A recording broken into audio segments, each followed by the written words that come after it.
Assalamualaikum warahmatullahi wabarakatuh. Sahabat-sahabat baik saya, apa kabar? Semoga semua dalam keadaan sehat walafiat. Alhamdulillah, kita berjumpa lagi. Ayo ngobrolnya lanjut yuk. Tentang apa nih hari ini? Saya ingin ajak teman-teman untuk ngobrol tentang daya tahan tubuh. Karena penting, dengan daya tahan tubuh yang baik, daya tahan tubuh yang prima, kita akan selalu sehat. Kita akan selalu fit, siap untuk beraktivitas, siap untuk berprestasi. Nah, kalau begitu, ayo kita lihat apa sih yang berperan dalam daya tahan tubuh kita agar selalu fit, sehat, dan kuat. Albumin namanya. Teman-teman, albumin itu adalah protein utama di dalam darah kita yang diproduksi oleh hati. Jadi, albumin ini adalah protein. Kalau begitu, kita langsung ingat ya betapa pentingnya mengkonsumsi protein dalam keseharian kita. Fungsinya apa nih albumin dalam daya tahan tubuh kita? Ayo kita lihat satu persatu. Fungsinya banyak teman-teman. Saya ambil beberapa yang saya percaya sangat penting. Antara lain adalah sebagai antioksidan untuk penangkal radikal bebas. Mungkin kita terpapar dengan polusi atau hal-hal buruk lainnya, sehingga kita perlu dong penangkal atau pelindung tubuh dari semua akibat buruk yang terjadi di sekitar kita.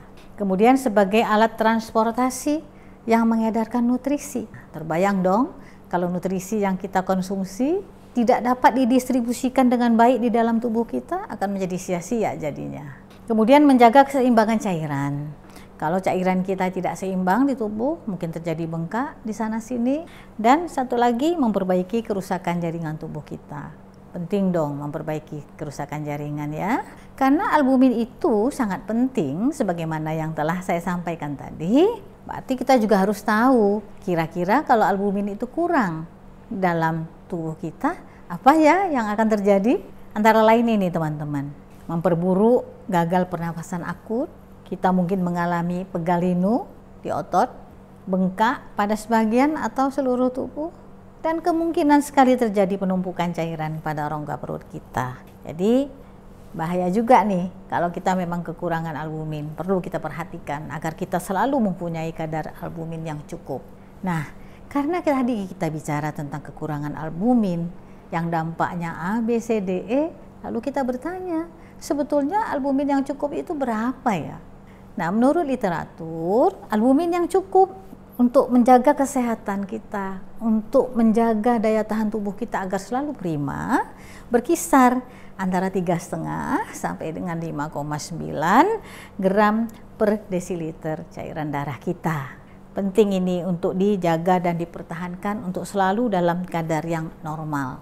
Karena kita perlu menjaga kadar albumin kita, penting kita ketahui dari mana saja kita mendapatkan sumber albumin untuk kesehatan kita. Di sini saya mengajak teman-teman untuk melihat sumber-sumber protein alami yang ada di sekitar kita. Sebagai contoh, ikan ya. Di sini saya beri contohnya ikan, karena ikan itu akrab sekali dengan kita, sering hadir di meja makan kita sebagai lauk ya sehari-hari. Sini saya kasih contoh ikan toman, ikan gabus, ikan sardin, ikan bandeng, ikan kakap, dan ikan mas. Di sini ikan toman dan ikan gabus hampir sama, hanya beda 0,2% saja. Nah, di antara kedua ikan ini saya sandingkan, di sini protein totalnya ya 25,7 dan 25,5. Yang penting nanti adalah dari kadar protein total ini berapa persen albumin yang akan kita peroleh ketika ikan ini diolah dalam rangka menghasilkan suatu produk yang tinggi albumin. Itu maksudnya. Nah, di sini saya memberikan contoh bahwa ikan toman atau Channa micropeltis total proteinnya berkisar antara 71 sampai dengan 88%. Dan albuminnya dapat mencapai kurang lebih 53, sekian sampai dengan 55% dari total protein yang ada ini. Jadi cukup tinggi ya teman-teman. Dan juga mengandung zinc sekitar 2,59%. Di sini zinc perlu saya sampaikan, memang zinc ini punya peran sendiri di dalam sistem kekebalan tubuh kita. Coba kita lihat, Ikan toman tadi kalau kita ekstrak daging ikan toman, kita ekstraksi untuk mendapatkan protein.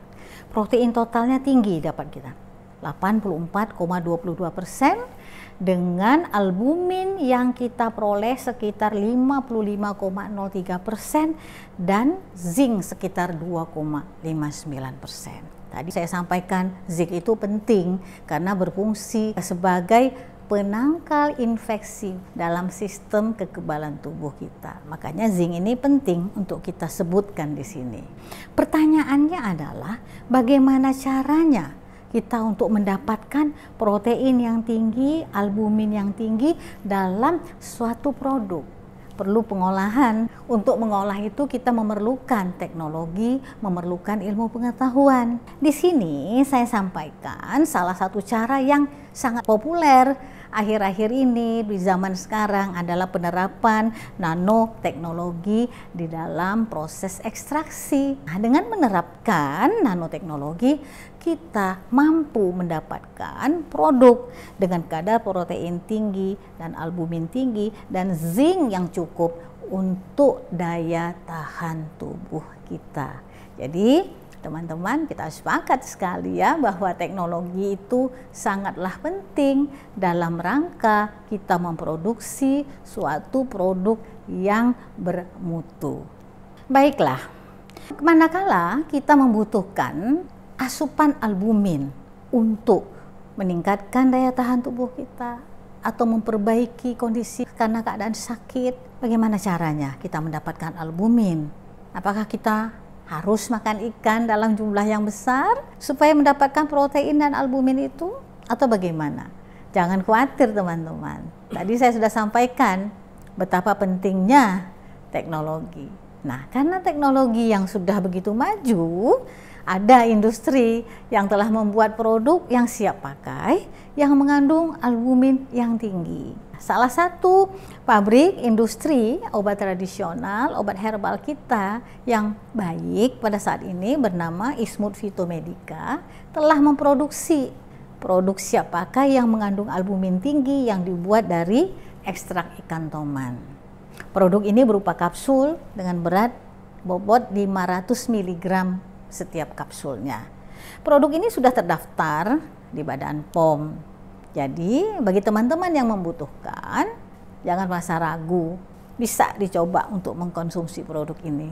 Penting sekali saya sampaikan di sini bahwa produk yang sudah terdaftar di Badan POM, artinya produk itu sudah mengalami evaluasi tentang keamanan, tentang khasiat, dan juga tentang mutunya.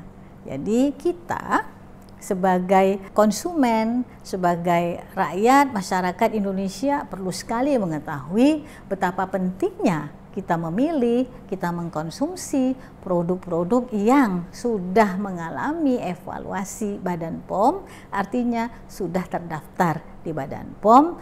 Di sini Ismut Phytomedica menyampaikan hasil-hasil penelitian ilmiah yang berkenaan dengan ikan toman, tentang khasiatnya, manfaatnya untuk mempertahankan atau meningkatkan daya tahan tubuh kita. Silakan teman-teman mencermati informasi ini.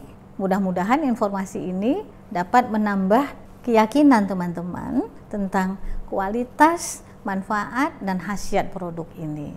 Demikian teman-teman obrolan kita pada hari ini. Saya berharap apa yang saya sampaikan ini bermanfaat bagi kita semua. Sampai kita berjumpa lagi ya pada video yang akan datang. Wassalamualaikum warahmatullahi wabarakatuh.